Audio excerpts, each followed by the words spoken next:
People often ask me on the channel how I keep track of Kickstarter stuff and, new products that are coming out in the hobby. And the fact is, I really don't have any particular method of doing it. I just keep an eye on DTRPG, Kickstarter, Backer Kit, and now that I've been reviewing for a while, people often send me highlights or they'll say, hey, I'm about to release something. And this is something that somebody sent me, specifically Emiel Boven. Hey everybody, welcome back to my channel. This is Red Mage here. And in this video, I'm going to be really quickly going through the DURF Expanded Kickstarter preview for 2025. This is something that's about to be released pretty soon here, and I wanted to show you guys just what it looks like so far. It's delightful. This is a brand new RPG system, and it is reminiscent of things like Maze Rats or Into the Odd in terms of both its mechanics and also the amount of tables it looks like this book is going to have when it's all said and done. Now, Emiel created the Electrum Archive, which is near and dear to my heart. It's one of my favorite settings for any OSR game. The Electrum Archive is kind of its own game, but it's also just a really cool setting, science fiction, fantasy, and the art in that is delightful, and this book also has just amazingly delightful art. That's the word I use over and over when I'm thinking of this particular book.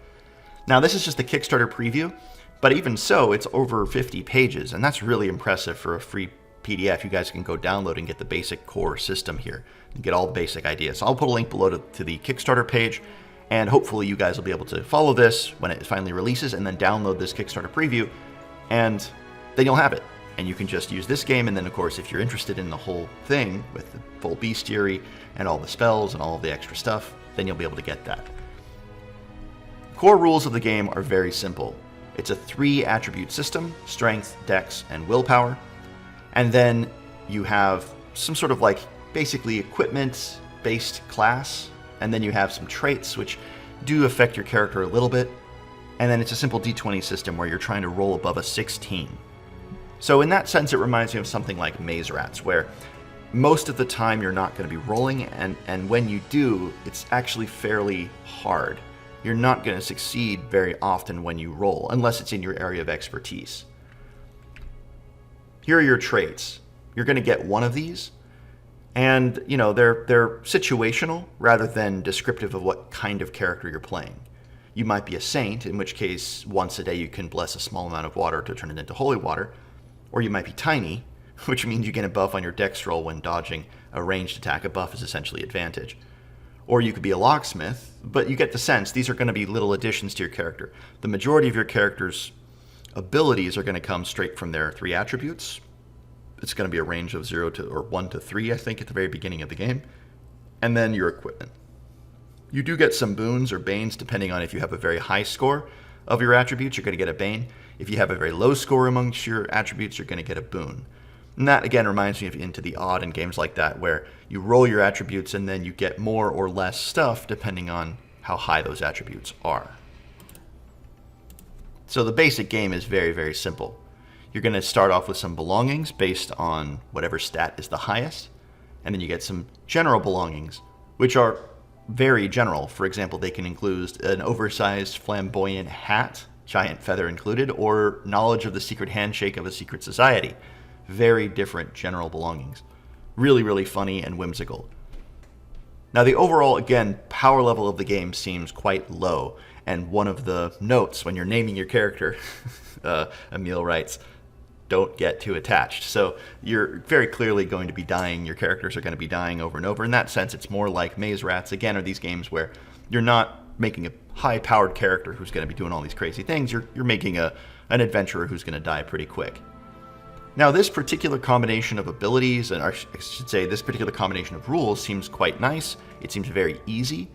You guys can read through this page, and of course, once the Kickstarter preview comes out, you can download the whole thing and review it there.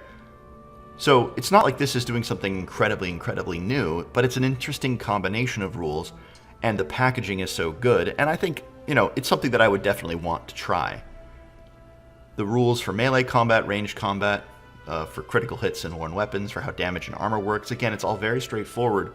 It's not the sort of thing we haven't seen before. On the other hand, the particular balance here seems nice. And it seems like if you're not as interested, if you want to use your d20s, if you want to use your standard dice, but you want to play something more akin to like Maze Rats, then this is a good book for you. There are some really interesting rules for things like light, and this is definitely leaning into equipment use. You have to deal with things like wounds and stress. You have to deal with things like supply. You have to deal with things like light in the dungeon itself.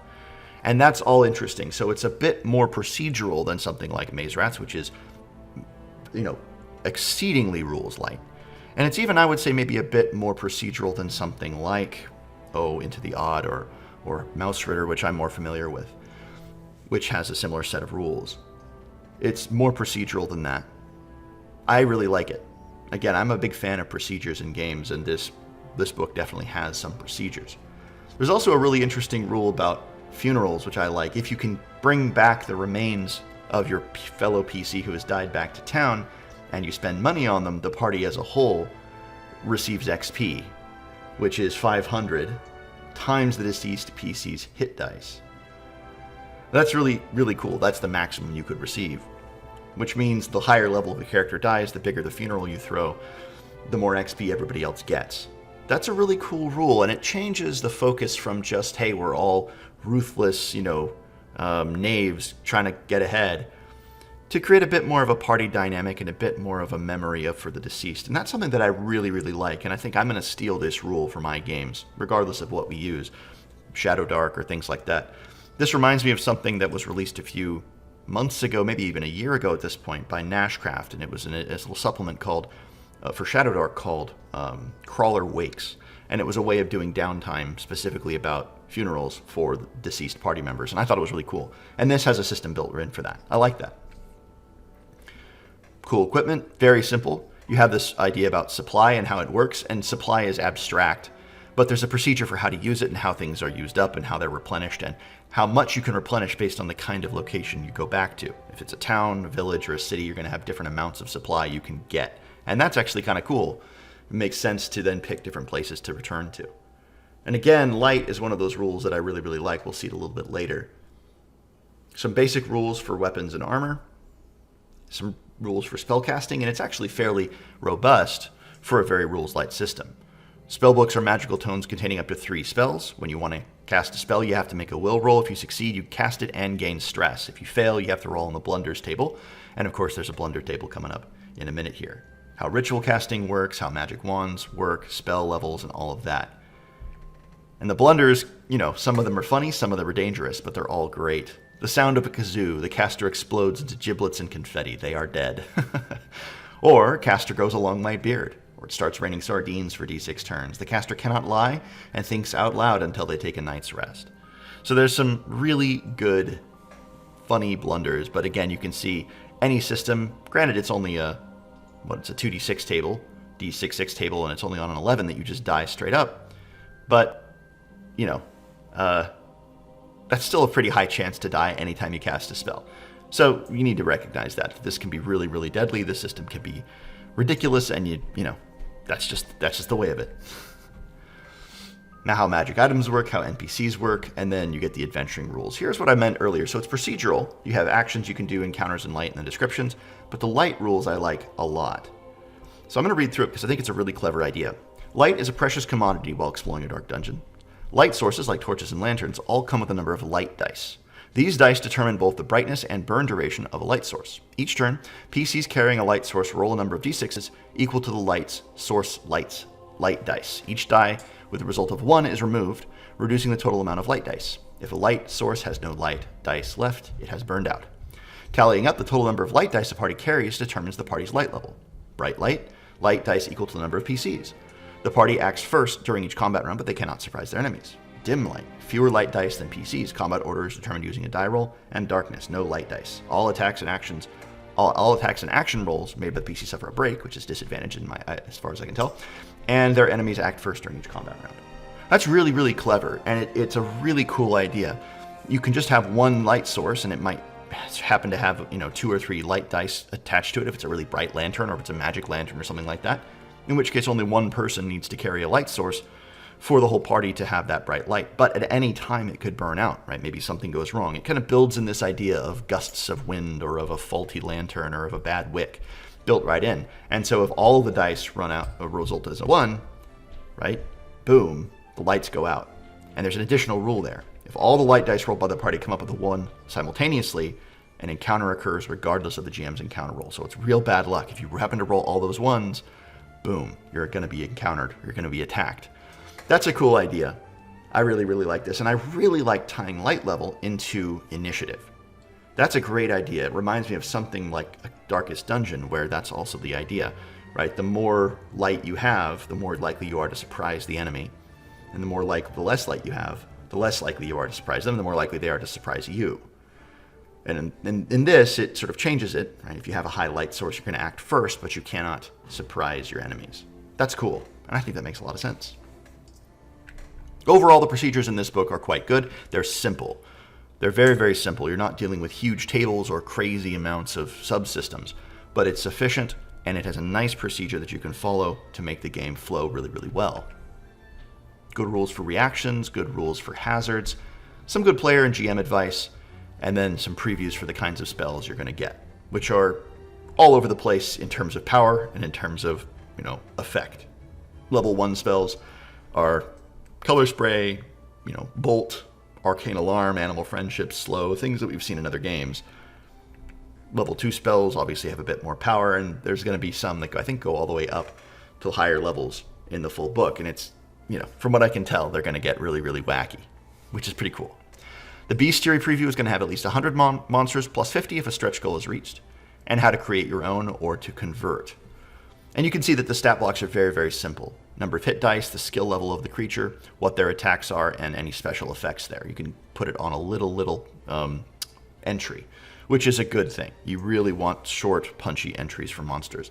Yes, having a big description of the monster is fun, and if you have space for it, it can give you, as long as it's well written, it can give you good ideas for how to use the creature. But this is trying to be very, very direct and straightforward, and I think that is really cool.